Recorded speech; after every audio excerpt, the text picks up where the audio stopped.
Assalamualaikum warahmatullahi wabarakatuh. Sahabatku yang dicintai Allah, segala puji bagi Allah. Allahumma salli wa sallim wa barik ala Sayyidina Muhammad wa ala ali Sayyidina Muhammad. Kita berharap ketika kita berdoa kepada Allah, harapan kita adalah apa yang kita panjatkan itu diijabah, dikabulkan oleh Allah Subhanahu wa ta'ala. Tapi harus kita pahami juga, ketika kita segala sunnah-sunnahnya doa sudah kita lakukan, kita kerjakan. Kita sholat sudah muji Allah, kita sholat sudah membaca, kita berdoa sudah membaca sholawat, kita doa memuji Allah, mengawali doa dengan pujian, dengan sholawat, dengan kalimat-kalimat thayyibah, bahkan dengan asmaul husna. Sudah kita lakukan. Doa sudah kita lakukan di waktu mustajab, di tempat mustajab, dalam keadaan mustajab, sudah dilakukan. Tapi kenapa kok doa tak kunjung diijabah oleh Allah? Ada hal yang harus kita perhatikan yang mungkin kita luput, kita lalai darinya. Apa itu? Pertama adalah kita memperhatikan apakah makanan yang kita makan itu halal. Karena tidaklah setiap sesuap makanan yang masuk ke dalam mulut kita ini, ke perut kita ini, kalau makanan itu makanan haram, maka 40 hari 40 malam doanya, sholatnya tidak diijabah, tidak kabul, tidak diijabah oleh Allah, tidak diterima oleh Allah. Kalau masuk makan haram, tidak dikabulkan oleh Allah, tidak diterima. Jadi pastikan bahwa apa yang kita makan itu adalah makanan yang halal. Sesuatu yang halal itu harus diperhatikan. Satu, bahwa cara mendapatkannya halal. Disebut halal itu satu, cara mendapatkannya halal. Kedua, memang zatnya halal. Dan yang ketiga, cara memasukkannya benar. Pertama, cara mendapatkannya halal.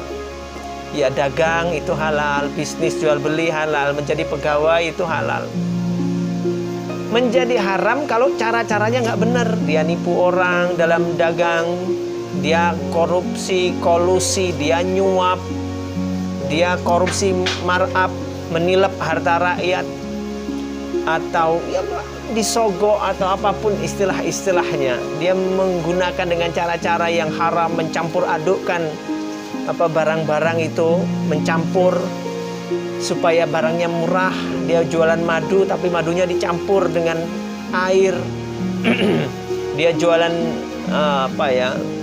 beras oplosan, jualan bensin oplosan, jualan apapun jualannya, apapun produknya. Kalau dia tidak jujur, dia menipu, maka sesuatu itu akan menjadi sesuatu yang haram. Walaupun minum madu dicampur air itu halal, tapi kalau dia ngomongnya ini madu murni, nggak taunya itu tidak murni, jadi haram.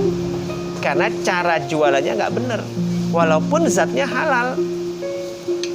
Jadi ini penting, cara mendapatkannya harus betul-betul halal.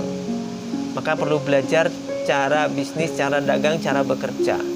Dia kerja sebagai pegawai ya halal, tapi bekerja di sebuah perusahaan yang jualan minuman keras dan dia melayani penjual minuman keras, dia jadi haram karena memang bekerja di tempat yang haram seperti itu.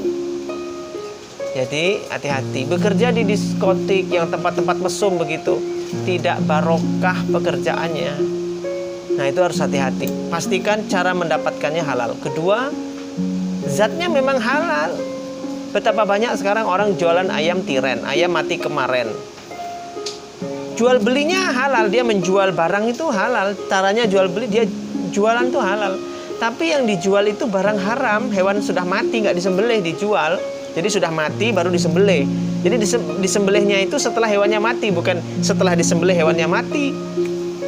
Menjual barang-barang haram, jualan narkoba, jualan miras, jualan benda-benda yang haram, atau kita meminum minuman keras haram, mengkonsumsi narkoba haram, makan bangkai haram, makan hewan yang disembelih bukan disebut nama Allah, tidak disebut nama Allah, atau untuk sesajen haram. Nah hati-hati dengan zat-zat yang haram, makan-makan yang haram. Ya, karena makan-makan haram ini membuat tubuh kita menjadi nggak sehat juga. Anak-anak kita itu kalau dikasih makan makanan yang haram sulit diatur. Nggak bener anak itu, susah. Jadi pastikan bahwa cara bekerjanya, mendapatkan rezekinya itu halal, dan zatnya itu memang juga halal. Yang ketiga, cara memasukkannya juga benar. Kalau cara masukkannya nggak benar juga menjadi haram. Makan pakai tangan kiri, makan nggak baca bismillah. Jadi cara makannya setan ini. Kita masukkan makanan pakai tangan kiri, minum pakai tangan kiri. Kita lihat di iklan-iklan di TV-TV itu artis atau ya di TV-TV itu minum tangan kiri, pakai tangan kiri, makan pakai tangan kiri. Itu contoh yang nggak benar, contoh yang nggak baik. Makanan yang masuk ke dalam perut kita dengan tangan kiri kita tidak diucapkan bismillah tidak membawa kebaikan keberkahan apapun untuk tubuh kita. Jadi pastikan kalau doa kita kok nggak mustajab ini, kenapa sudah mengikuti cara-cara semuanya? Jangan-jangan apa yang kita konsumsi itu tidak halal cara mendapatkannya atau zatnya atau cara memasukkan ke dalam mulut kita. Semoga bermanfaat. Assalamualaikum warahmatullahi wabarakatuh.